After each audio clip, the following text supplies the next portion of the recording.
What's up guys, Kirk Gibson here. Today I'm going to show you how to do some basic marking techniques in Ultimate Frisbee. All right, so there's two basic forces when we talk about marking in Ultimate Frisbee. So I'm on defense, Chris is on offense. So we're imagining Chris as the offense going that way and me as the defense trying to prevent him from going that way. So first we're going to talk about the flick force. So the flick force essentially means we are trying to force the thrower to throw to the flick side or the right side to a righty thrower of the field.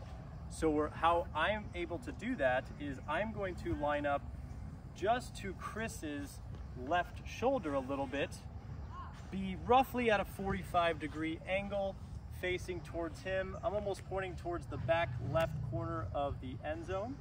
And so here, now Chris has an open space to throw a flick towards that side of the field. So my mark is trying to force Chris to throw that way. I, as the marker, am trying to prevent Chris from throwing to the backhand side. So if Chris starts looking this way, it's my job as the marker to stop throws this way down the field. Now on the flip side, when we talk about backhand, the other type of force would be the backhand force. So really, now I'm standing on, as Chris the righty, standing towards his right shoulder if he's standing here like this, and I'm trying to prevent him from throwing flicks here.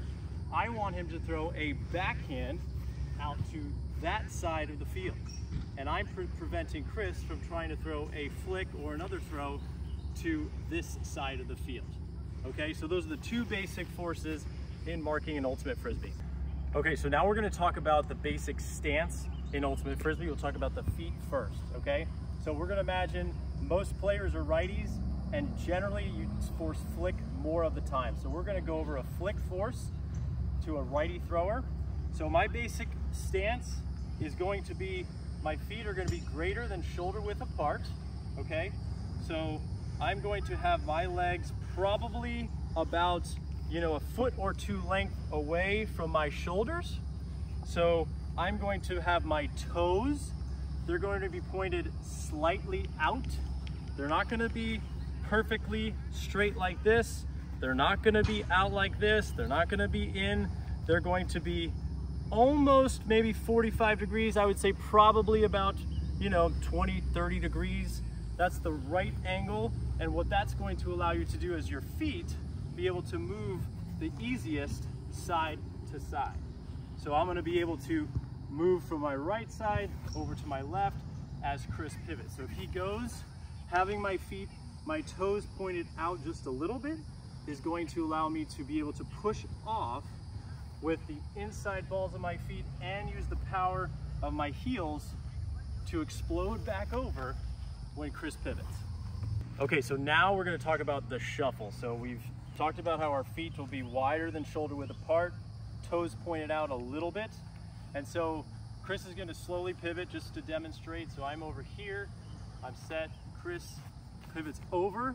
And so you can see my foot is a little past Chris's here, but in order to stop this throw, right? So I'm leaned over here to move with Chris, because if I just kind of come to Chris and my arm gets to about the same distance as Chris, the way he can throw the Frisbee, he can just throw it right out there or release it a little farther over here, and I can't get there. So if I really want to stop this throw, I've got to move just a little bit past him just to prevent that. He's going to throw something very high to get it around me.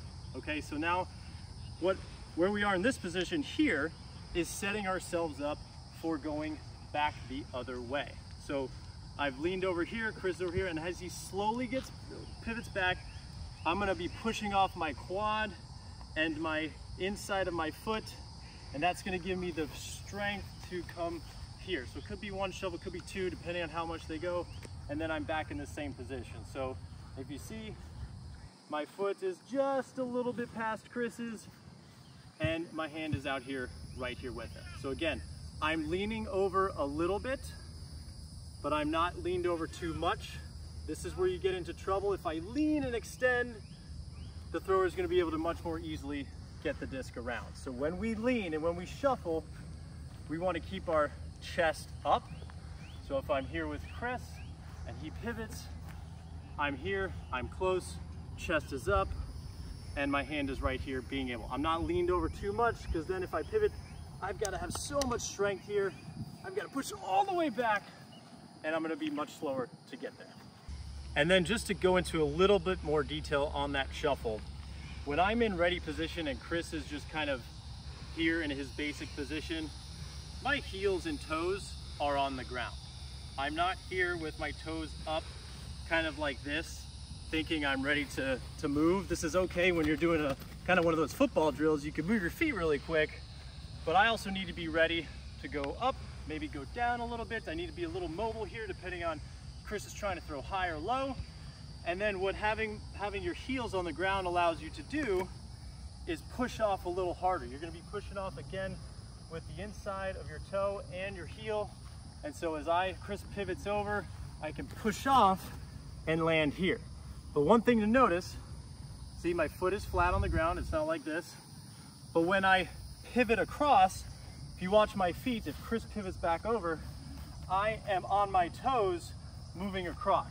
That was a little exaggerated just for those purposes, but when I'm leaning here and Chris decides to go back over, my heels are a little bit up. So when I'm in this middle trying to move across, you're lifting your heels a little bit off the ground to get more of that quickness to pivot across when the thrower is pivoting.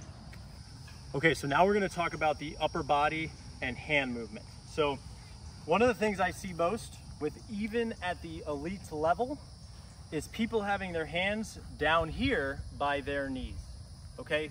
One of the easiest things you can do to improve your marking is to have your hands up almost straight across from your chest and then keep your hands active, right? So think about where the throwing lanes are. Chris has the disc here. Most of the throws he's going to throw are going to be essentially between his shoulder and his thigh, somewhere in between his chest, diaphragm, stomach, hips. So if my hands are down here, what am I really stopping here, right? As Chris could easily get a quick flick off and I'm going against gravity to try to stop that throw.